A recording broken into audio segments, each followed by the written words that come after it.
Salut à tous, j'espère que vous allez bien. On se retrouve aujourd'hui pour l'épisode numéro 40 des vidéos sur les transferts. Donc on a moins d'un mois de l'ouverture du mercato. N'oubliez pas que ça ouvre le 1er juillet, on est le 2 juin. Donc dans moins de 30 jours, bien sûr, ça sera l'ouverture du mercato. C'est pour ça qu'il y a de plus en plus d'infos concernant des transferts probables. Donc on commence aujourd'hui cet épisode 40 avec un gardien, c'est André Onana et sa signature du côté de Arsenal est imminente. Son prix dépendra du verdict qui sera rendu aujourd'hui. C'est marqué demain, j'ai pris l'info hier, donc c'est aujourd'hui le verdict pour Onana. Concernant sa suspension pour dopage, Arsenal en fait sa priorité, donc ce serait la priorité des Gunners pour remplacer le gardien allemand Leno, voilà, pour la prochaine saison.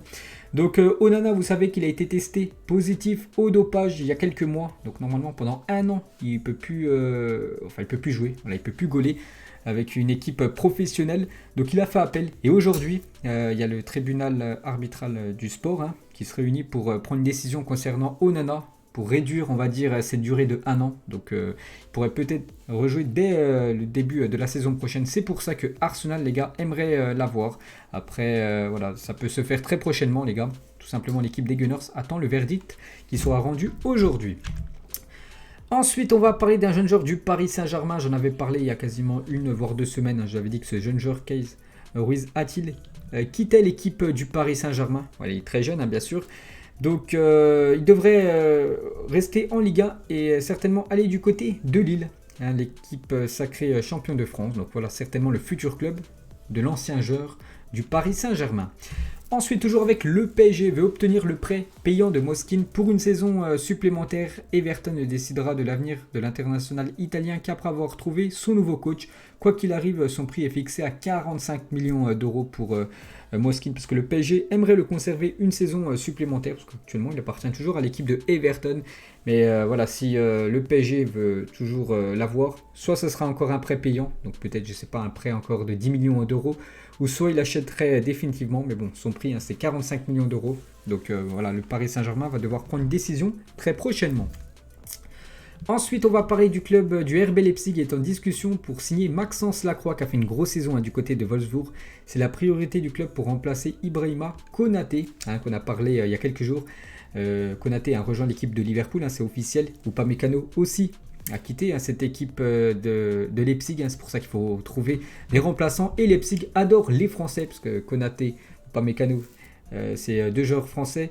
Et Maxence Lacroix, c'est aussi un défenseur français. Donc il pourrait arriver du côté du RB Leipzig. Donc Wolfsburg en réclame au moins 30 millions d'euros. Donc voilà les gars. Après pour ce joueur soit il reste du côté de Wolfsburg, soit du côté du RB Leipzig. Ça change rien pour lui, vu que les deux clubs sont qualifiés pour la Ligue des Champions la saison prochaine. Donc voilà un transfert qui pourrait se faire prochainement.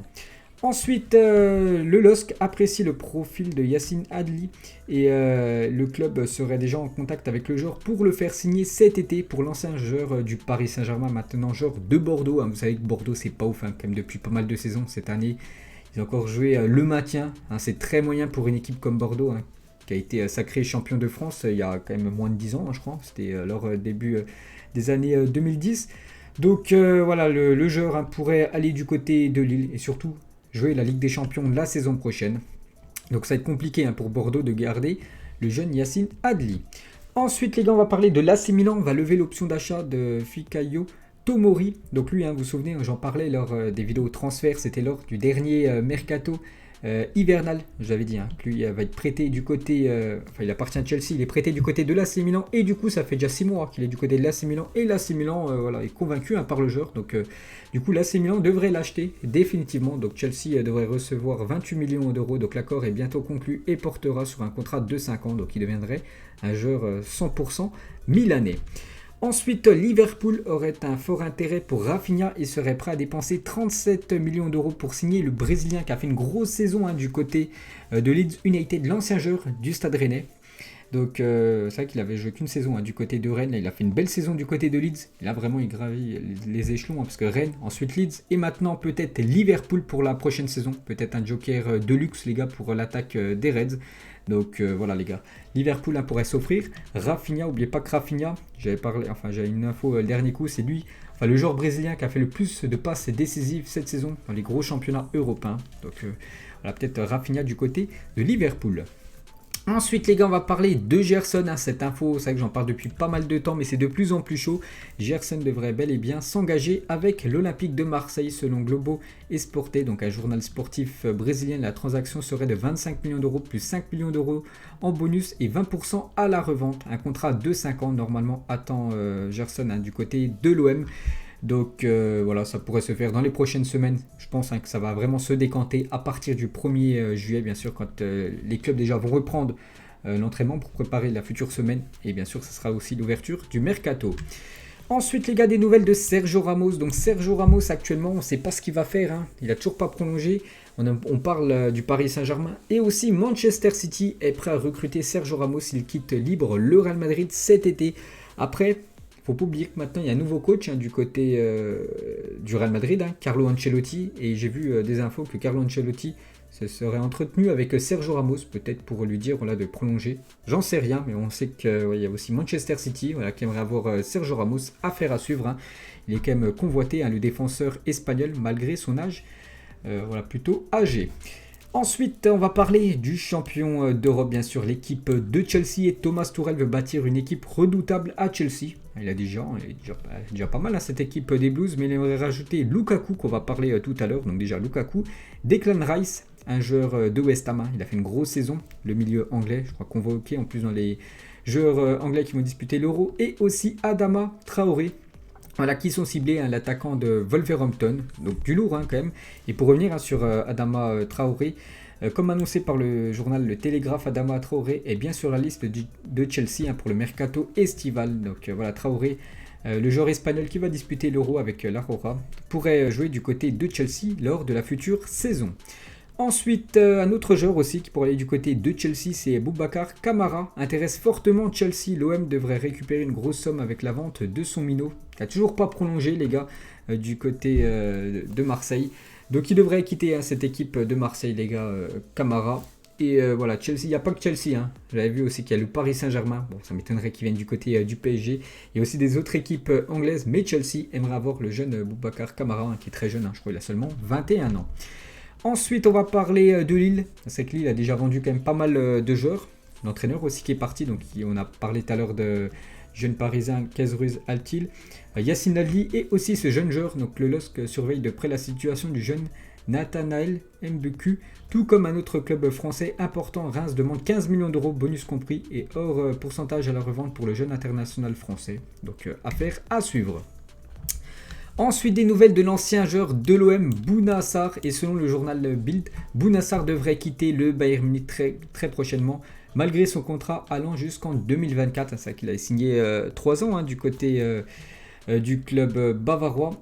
Le problème, c'est que Bouna Sarr joue très peu du côté du Bayern. Il y a énormément de concurrence. Bon, à son poste en tant que défenseur droit, il y a Benjamin Pavard, qui est quand même le titulaire de cette équipe. Donc il joue très peu, Bouna Sarr. C'est pour ça qu'il pourrait aller voir ailleurs, l'ancien Marseillais. Ensuite, des nouvelles d'Olivier Giroud et l'AC Milan souhaite toujours recruter Giroud cet été. Je pense le mieux pour Giroud, il termine parfait cette saison avec bien sûr le titre champion d'Europe, cette Ligue des Champions. Donc il faut qu'il rejoue, Olivier Giroud. Il a déjà de la chance que Deschamps l'appelle pour l'Euro. Mais l'AC Milan souhaite le recruter. L'AC Milan voulait déjà recruter lors du dernier mercato hivernal. Donc l'AC Milan ne lâche pas l'attaquant français. Ensuite, donc Chelsea, j'avais dit à Lukaku, donc Chelsea cherche un attaquant et aurait ciblé à Lukaku Roman Abramovich, donc le propriétaire de Chelsea souhaiterait en faire une affaire personnelle. Il serait prêt à offrir 100 millions d'euros à l'Inter Milan pour déloger le meilleur joueur de la Serie A de cette saison. Donc il va falloir débourser quand même beaucoup d'argent, mais vous vous rendez compte, pour l'Inter 100 millions d'euros, c'est pour ça qu'il pourrait lâcher Lukaku. Affaire à suivre. Ensuite, on va parler du jeune défenseur français. C'est Jules Koundé, et le FC Séville est prêt à baisser légèrement son prix pour Jules Koundé, entre 65 et 70 millions d'euros, pour laisser filer l'équipe de Séville Jules Koundé, au lieu de 80 millions d'euros à l'époque. Donc lui à Manchester United et surtout le Real Madrid qui aimerait avoir le jeune Jules Koundé. Donc on peut voir quand même que sa valeur a vachement augmenté. N'oubliez pas qu'avant il jouait du côté des Girondins de Bordeaux. Ensuite, nous on avait parlé dans l'épisode 39, j'ai sorti début de semaine, la visite médicale de Christopher Waugh, 19 ans, est prévue aujourd'hui. Il va quitter Nancy pour s'engager librement du côté du Racing Club de Lens. Ensuite, on va parler du président de Marseille, Pablo Longoria, et sur tous les fronts pour la venue de plusieurs milieux de terrain. On a parlé de Gerson, bien sûr, on parle aussi de Guendouzi, qui pourrait arriver du côté de Marseille, et aussi ce joueur, Francis Coquelin, a été approché pour une éventuelle venue du côté du club phocéen. Selon le journal La Provence, il y aurait eu des contacts entre l'OM et Francis Coquelin, fraîchement champion d'Europe avec l'équipe de Villarreal. Encore un milieu ciblé par cette équipe de Marseille. Pour l'instant, les gars, avec tous les noms, bon pour l'instant c'est que des rumeurs, mais avec tous les noms pressentis du côté de Marseille. Marseille peut avoir vraiment une très belle équipe pour la future saison, mais pas que Marseille jouera l'Europa League. Ensuite, donc là, les joueurs, c'est fini. On va parler de dirigeants. Là, on va parler d'un président. Les gars, c'est officiel. Rummenigge démissionne de son poste de président du Bayern Munich. Du coup, c'est Oliver Kahn qui prendra le poste de président du Bayern Munich le 1er juillet prochain. Ensuite, des infos officielles concernant les entraîneurs. Olivier Dalloglio quitte le poste d'entraîneur de Brest pour rejoindre celui de Montpellier. C'est officiel. Voilà, ça a été annoncé. On peut même le voir avec le président de Montpellier, bien sûr. Donc voilà, Dalloglio, nouveau coach de cette équipe de Montpellier. Chris, l'ancien policier, on sait qu'il était policier avant, mais aussi ancien joueur de l'Olympique Lyonnais. Donc il a passé ses diplômés, il commence avec une équipe. Chris, c'est officiel, devient le nouvel entraîneur du Mans. Je crois qu'il commence en National 1, si je ne me trompe pas. Donc voilà, il commence avec une petite équipe et peut-être plus tard, peut-être un jour, on le verra entraîner du côté de Lyon.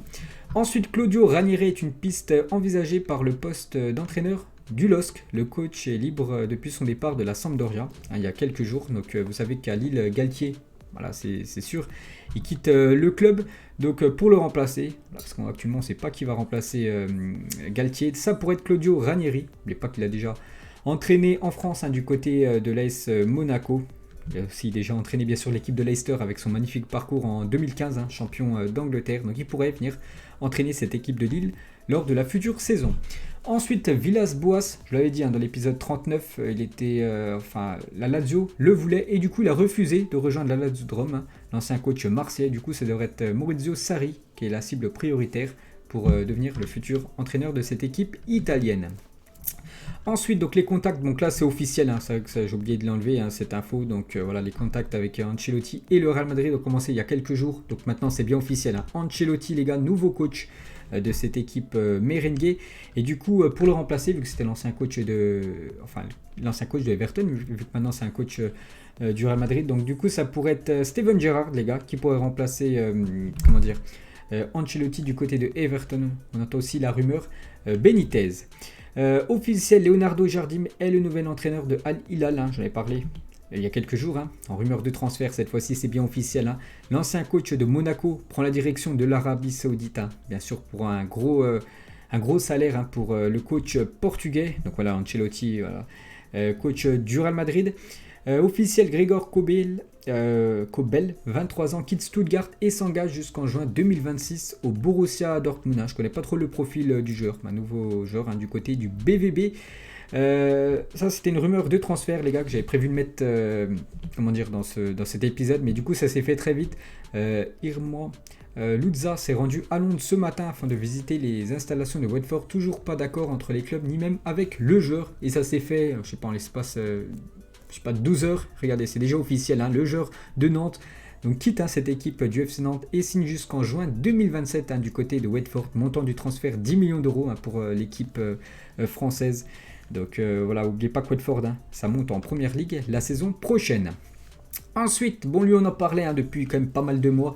Et c'est bien officiel, Kun Agüero signe libre au FC Barcelone jusqu'en 2023. Sa clause libératoire est fixée à 100 millions d'euros pour Kun Agüero. Un autre joueur de City file du côté du Barça, c'est Eric Garcia. Et c'est aussi officiel, a signé au Barça, contrat de 5 ans, une clause libératoire à 400 millions d'euros pour l'ex-joueur de Manchester City. Déjà 2 recrues du côté du club Blaugrana. Et même une troisième, les gars, c'est officiel. Barcelone a annoncé la signature d'Emerson. Le mercato, il n'est même pas ouvert. Ça ouvre le 1er juillet. Il y a déjà 3 recrues du côté du Barça. Pour vous dire que, après, c'est quand même 2 joueurs gratuits, Garcia et Kun Agüero. Que Emerson, les gars, c'est un achat de 9 millions d'euros. Peut-être qu'il y en a qui vont me dire, mais il appartenait déjà à l'équipe du Barça. Non, il n'appartenait pas, parce que si on lit ce résumé, les gars, et en face joueur, il y avait 2 clubs qui avait des parts. Donc le Barça et l'équipe du Betis Séville, où il a évolué cette année. Du coup, le Barça l'achète à 100%. Donc du coup, voilà, ils ont versé plus de 9 millions d'euros à l'équipe du Betis Séville. On peut voir que l'équipe du Betis touchera 20% à la future revente, bien sûr, de Emerson. Donc voilà les gars, on a fait le tour de cette 40e épisode. Aujourd'hui, des vidéos sur les transferts. J'espère que ça vous plaît toujours autant. Donc nous, on se retrouve certainement, ça sera soit vendredi, soit samedi les gars, pour le futur épisode. Bonne journée à vous et à plus tard.